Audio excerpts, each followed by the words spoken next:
Okay, तो आज का हमारा टॉपिक है क्लास 10th की फ़िज़िक्स का इलेक्ट्रिसिटी, इलेक्ट्रिक करंट। ये जो हमारा पार्ट है इलेक्ट्रिक करंट और मैग्नेटिज़म आगे आएगा, ये हमारी मॉडर्न फिज़िक्स से रिलेटेड है। बेसिकली क्लास 9th में जो हम पढ़ चुके हैं equations of motion and mechanics वाली फ़िज़िक्स, वो हमारा थोड़ा क्लासिकल न्यूटन के टाइम की जो फिज़िक्स थी उससे रिलेटेड होती है। तो बेसिकली जो इलेक्ट्रिसिटी की इस टॉपिक की शुरुआत है, वो थोड़ा सा इंट्रो आप ऑलरेडी पुरानी क्लासेस में ले चुके हो, 7th 8th में कहीं, या जो भी 6th 7th में। तो लेकिन हम बेसिक से ही शुरू कर रहे हैं अभी। तो इसमें सबसे पहले जो शुरुआत होती है ऑफ कोर्स वो इलेक्ट्रिक चार्जेस के नाम से होती है। क्या हैं इलेक्ट्रिक चार्जेस, क्या होते हैं? तो देखो, इलेक्ट्रिक चार्ज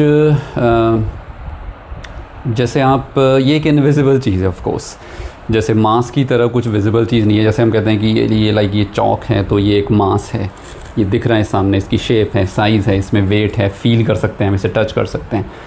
तो इलेक्ट्रिक चार्जेस बेसिकली मैं कहूँगा इलेक्ट्रिसिटी, मैग्नेटिज्म, ये जो मॉडर्न फिज़िक्स वाले टॉपिक्स हैं, ये सारे इनविजिबल हैं, ये सारी फिज़िक्स इनविजिबल है। एक वायर में करंट चल रहा है, एक मैग्नेट दूसरे मैग्नेट को पुल कर रहा है, वो पुल या पुश दिखाई नहीं देता हमें। वो करंट हम, मतलब आपको ही कहेगा कि करंट तो फील किया जा सकता है, टच कर लो अपने आप फील हो जाएगा, नहीं, ऑफ कोर्स वो तगड़ा झटका लगेगा, वो है, वो भी एक फ़िज़िक्स और केमिस्ट्री है उसमें भी। बट बेसिकली हमें चलता हुआ दिखेगा नहीं। अब एक वायर को देख के आप नहीं बता सकते सिर्फ देख कर कि इसमें करंट है कि नहीं है। ओके, तो टच करना ही पड़ेगा फील करने के लिए। तो मेरा मतलब वो फीलिंग से नहीं था, दूसरी वाली फीलिंग से था, बट आप समझ गए। तो ये चीज़ थोड़ी सी है जो हमें थोड़ी सी टैकल करनी है। बट स्टिल इलेक्ट्रिक चार्जेस दो टाइप के हैं, पॉजिटिव एंड नेगेटिव। जो हमारा सबसे पहला टॉपिक आता है इस चैप्टर के अंदर, वो है क्वांटाइजेशन ऑफ चार्ज। तो चार्ज है क्या, उसको समझने के लिए आपको बस इतना समझना है कि किसी मास को, किसी बॉडी को, कोई भी object, solid, liquid, gas, anything, कुछ भी उठा लो आप, उसको छोटे पीसेस में स्प्लिट करते चलो, और छोटा और छोटा, और तोड़ो, और छोटा और छोटा, लास्ट में आपको उसका मॉलिक्यूल बचेगा। मॉलिक्यूल को भी तोड़ोगे तो उसमें एटम बचेगा, और एटम को भी ब्रेक करके देखोगे तो उसमें आपको दो चीज़ें निकलती हैं, एक इलेक्ट्रॉन निकलते हैं और एक न्यूक्लियस निकलता है। उस न्यूक्लियस के अंदर फर्दर दो पार्टिकल होते हैं, प्रोटॉन और न्यूट्रॉन। ऑफ कोर्स थोड़ी सी केमिस्ट्री आती है यहाँ पे इसकी शुरुआत में, तो वो आपको समझनी पड़ेगी, ठीक है। तो किसी भी सब्सटेंस को जब ब्रेक करते हैं तो फाइनली लास्ट में जो बचता है हमारे पास वो एटम। एटम को भी तोड़ें तो तीन पार्टिकल मिलते हैं, प्रोटॉन, न्यूट्रॉन, इलेक्ट्रॉन। ये जो प्रोटॉन न्यूट्रॉन हैं, ये होते हैं एक न्यूक्लियस के अंदर बंद।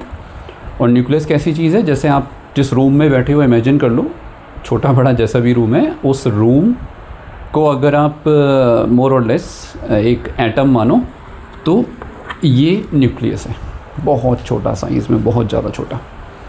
ओके, तो उसके अंदर प्रोटॉन, न्यूट्रॉन बहुत क्लोजली पैक्ड होते हैं। ये सारी फिज़िक्स हम आगे में पढ़ेंगे बाद में कभी। तो प्रोटॉन होता है पॉजिटिव चार्ज और इलेक्ट्रॉन होता है नेगेटिव चार्ज। मैं यहाँ पे एक छोटी सी बात बता दूँ, ये पॉजिटिव नेगेटिव जो इनको नाम दिया गया है, प्रोटॉन के चार्ज को पॉजिटिव कहा, इलेक्ट्रॉन के चार्ज को नेगेटिव कहा, ये हमने दिया है, ह्यूमन बींग्स ने बस नाम रख दिया है कि ये जो चीज़ डिस्कवर हुई है, इसको एक इलेक्ट्रॉन का नाम दिया गया, फिर उसको देखा कि ये अपने जैसों को रिपेल कर रहा है, एक पर्टिकुलर टाइप को अट्रैक्ट कर रहा है, तो जिसको ये रिपेल कर रहा है उसको नेगेटिव चार्ज बोल दिया हमने, जो अट्रैक्ट कर रहा है उसे पॉजिटिव बोल दिया। ऐसे करके हमने ही रखा है। नेचर में कोई पॉजिटिव नेगेटिव चीज़ एग्जिस्ट नहीं करती ऐसे कि नेचर ही अपने आप दे हमें कि ये पॉजिटिव है, देखो ये नेगेटिव है। ओके, तो इलेक्ट्रॉन पर नेगेटिव चार्ज, प्रोटॉन पर पॉजिटिव चार्ज। अब बात ये आती है कि पॉजिटिव चार्ज किसी बॉडी पर है, इलेक्ट्रॉन, नेगेटिव चार्ज किसी बॉडी पर है, तो हम क्या कहेंगे उसे कि उस पर इलेक्ट्रॉन है और पॉजिटिव चार्ज वाली बॉडी पे प्रोटॉन एक्स्ट्रा है? नहीं, ऐसा नहीं है। जब भी किसी बॉडी पर नेगेटिव चार्ज होता है तो हम ये कहते हैं कि उस पर इलेक्ट्रॉन्स एक्स्ट्रा हैं। आपको पता है ना, हर बॉडी पे इलेक्ट्रॉन प्रोटॉन दोनों होते हैं, लेकिन बराबर होते हैं, इक्वल होते हैं। नेचुरल स्टेट में वो इक्वल होते हैं, तो एक दूसरे के इफ़ेक्ट कैंसिल हो जाते हैं और वो न्यूट्रल की तरह बिहेव करता है एटम। लेकिन जब हम एक्स्ट्रा इलेक्ट्रॉन उस पर डाल देते हैं तो वो नेगेटिवली चार्ज हो जाती है, क्योंकि इलेक्ट्रॉन नेगेटिव चार्ज था, उस पर एक्स्ट्रा इलेक्ट्रॉन आ गए तो मेजॉरिटी हो गई नेगेटिव चार्ज की, तो उस पर नेगेटिव चार्ज माना जाता है। लेकिन पॉजिटिव चार्ज किसी बॉडी पे होने का ये मतलब नहीं है कि उस पर प्रोटॉन है।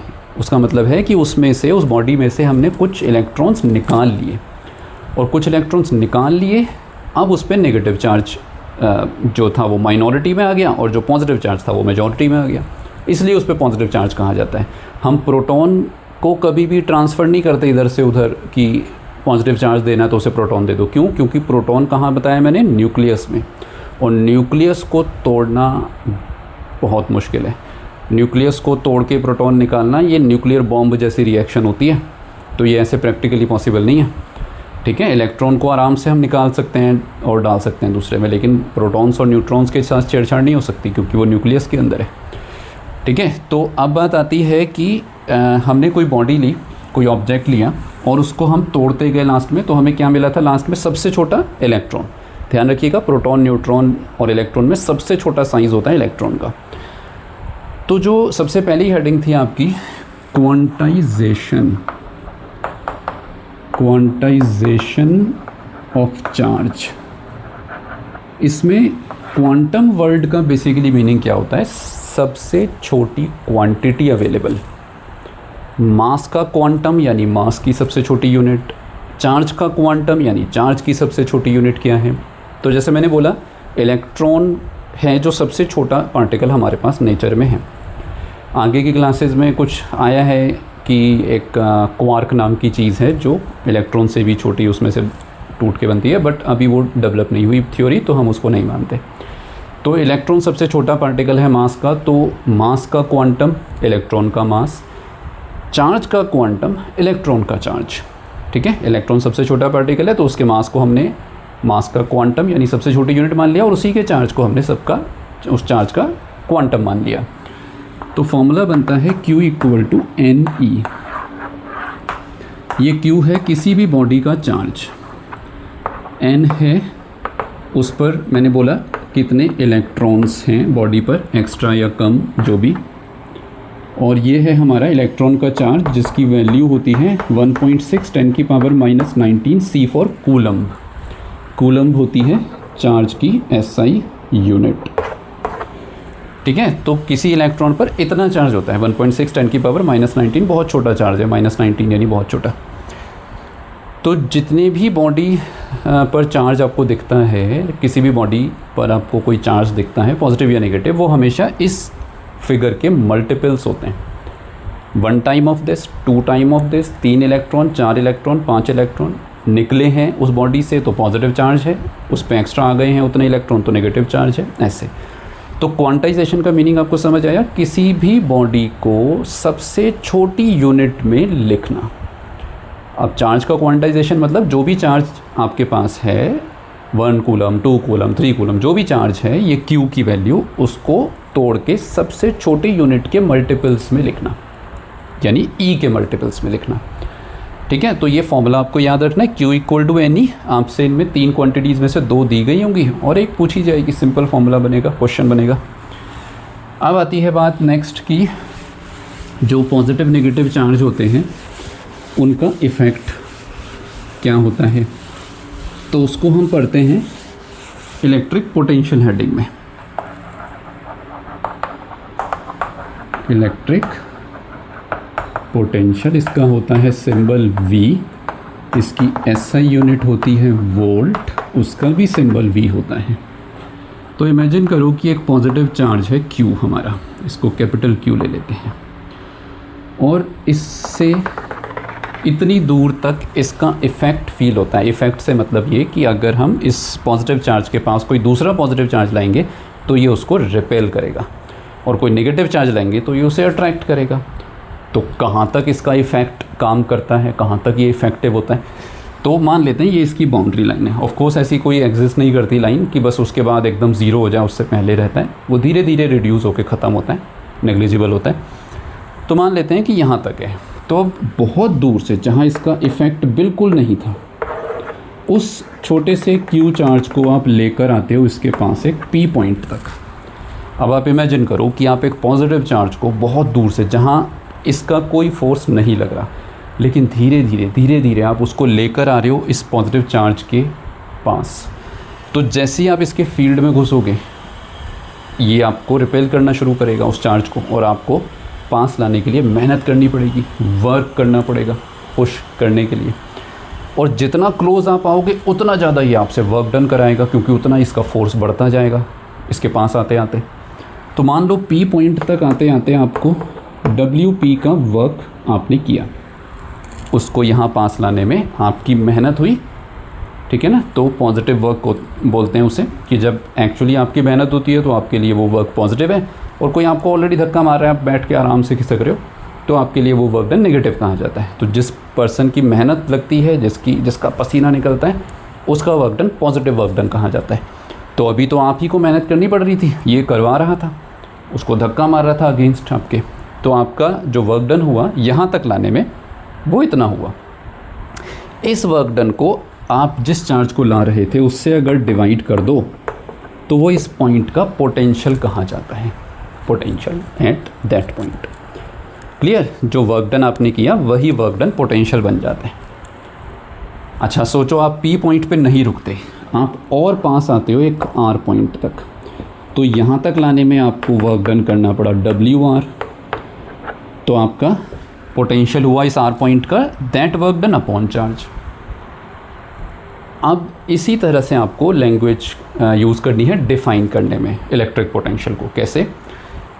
The work done in bringing a positive charge, इसको हम यूनिट पॉजिटिव चार्ज कहेंगे अगर हम इस Q की वैल्यू 1 डाल दें, है ना। अब देखो अगर अब Q की वैल्यू 1 ले लें, जैसे 1 कूलम, तो ये पोटेंशियल वर्क डन के इक्वल हो जाता है। इस तरह से हम डेफिनेशन लिखते हैं कि the work done in bringing a unit charge, unit positive charge from infinity to a point P in the field of charge, to a point P। एक बार फिर से, the work done in bringing a unit positive charge to the point P is called potential at that point। अब एक term और आप पढ़ोगे potential difference के नाम से। तो पोटेंशियल डिफरेंस का मतलब है दो पॉइंट के बीच का पोटेंशियल का डिफरेंस। इस पर आपने निकाला VP निकल कर आया, पोटेंशियल इस पर आया इतना, इन दोनों का डिफरेंस निकालोगे तो वो पोटेंशियल डिफरेंस कहा जाएगा। लेकिन उसे डिफाइन ऐसे ही करना पड़ेगा। कैसे? कि the work done in bringing a unit charge, unit positive charge from one point to another point. ठीक है, अभी हम कह रहे थे from infinity to that point, अब हम कहेंगे the work done in bringing a unit positive charge from one point to another point is called the potential difference between the two points। Simple, बिल्कुल। दो पोटेंशियल्स का difference is potential difference, और infinity से लाएं तो उस point का potential कहा जाता है उसे। ओके, तो वर्क डन पर डिपेंड करती है ये चीज़ हमारी कि पोटेंशियल जो होगा हमारा वो कैसे होगा, ज़्यादा होगा या कम होगा। जितना क्लोज आएंगे उतना पोटेंशियल बढ़ जाएगा। ओके, अब साथ साथ एक चीज़ और इम्पॉर्टेंट है, आजकल जो ट्रेंड चल रहा है एग्ज़ाम्स में वो है कि जो क्वांटिटी हमने देखी इलेक्ट्रिक पोटेंशियल, उसकी डेफिनेशन आए या ना आए, उसकी SI यूनिट की डेफिनेशन ज़रूर आएगी। तो ध्यान रखना, इलेक्ट्रिक पोटेंशियल की डेफिनेशन से ज़्यादा इम्पॉर्टेंट वोल्ट की डेफिनेशन है। डिफाइन 1 वोल्ट, ऐसे पूछा जाएगा, 1 वोल्ट की डेफिनेशन बताओ। तो 1 वोल्ट को कैसे डिफ़ाइन करेंगे? जब भी आपको कभी यूनिट की डेफिनेशन बनानी हो, और ये हर एक टाइप की यूनिट के लिए एप्लीकेबल है, जो मेथड मैं बता रहा हूँ, रटने की कोई ज़रूरत नहीं है। आप उस फॉर्मूले को उठाओ और उसमें हर चीज़ को 1 डाल दो। जैसे 1 वोल्ट यानी वोल्टेज यानी V की वैल्यू 1 कब आएगी? जब ये भी 1 होगा और ये भी 1 होगा, तभी तो 1 आएगी। 1/1 इज़ 1 वोल्ट। अब ये क्या है? Work 1 joule. ये क्या है? Charge 1 coulomb. ठीक है, अभी जो डेफिनेशन बनाई उसी लैंग्वेज में हम ये 1 डाल देते हैं।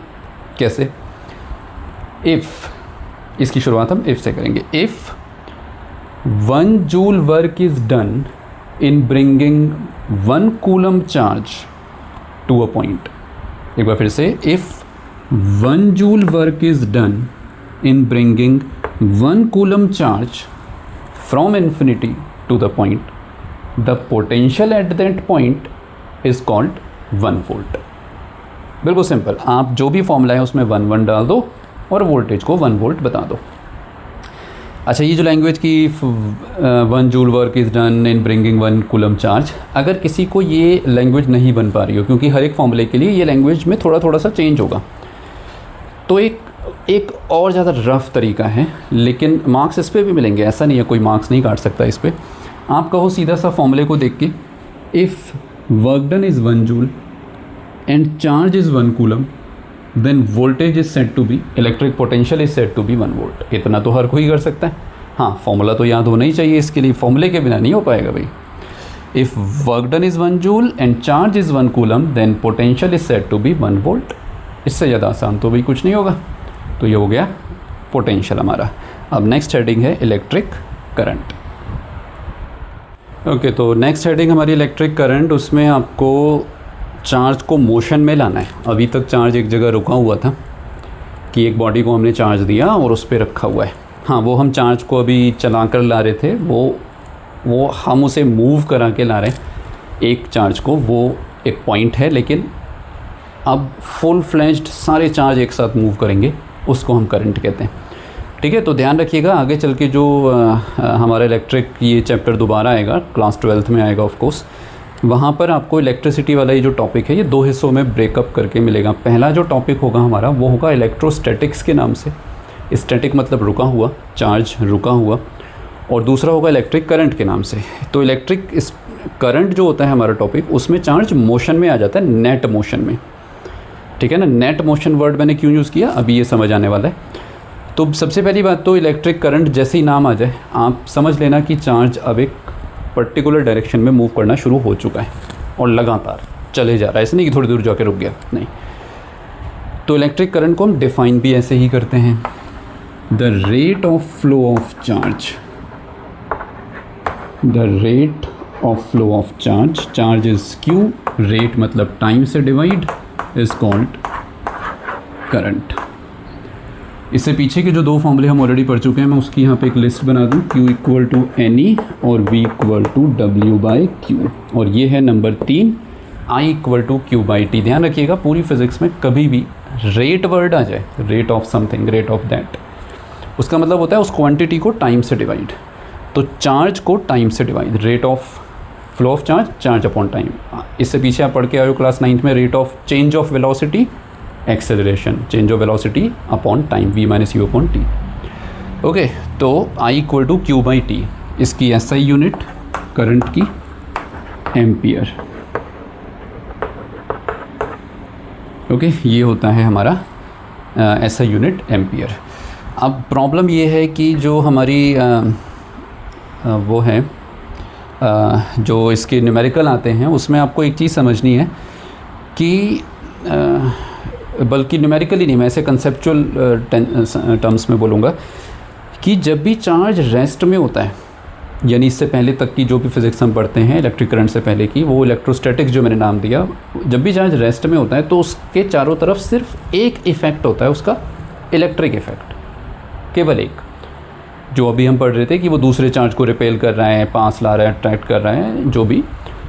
तो ध्यान रखिएगा, एक स्टेशनरी चार्ज का सिर्फ एक ही इफ़ेक्ट विजिबल होता है, इलेक्ट्रिक इफ़ेक्ट। लेकिन अगर वो चार्ज मोशन में आ जाए, यानी करंट बन जाए, तो जैसे एक वायर में करंट चल रहा हो, तो उस करंट के बहुत सारे इफ़ेक्ट होते हैं। पहला इलेक्ट्रिक इफ़ेक्ट, दूसरा मैग्नेटिक इफ़ेक्ट, वो एक मैग्नेट की तरह भी बिहेव करता है, तीसरा हीटिंग इफ़ेक्ट, उसमें से हीट भी निकलती है, चौथा केमिकल इफ़ेक्ट, उससे केमिकल सेल और जो केमिकल रिएक्शंस जो होती हैं उसमें भी उसका यूज़ होता है, डिस्चार्ज ऑफ आयंस वगैरह में, ऐसे करके केमिस्ट्री में आता है ये। ठीक है, तो ध्यान रखिएगा जब भी करंट का टॉपिक चल रहा है तो फिर बहुत सारे इफ़ेक्ट काम में आते हैं, लेकिन हम लोगों के सिलेबस में ऑफ कोर्स ज़्यादा नहीं है। इलेक्ट्रिक इफ़ेक्ट तो है ही, मैग्नेट आएगा और हीटिंग इफ़ेक्ट का थोड़ा सा पार्ट आएगा इस साल। तो I इक्वल टू Q/T हो गया हमारा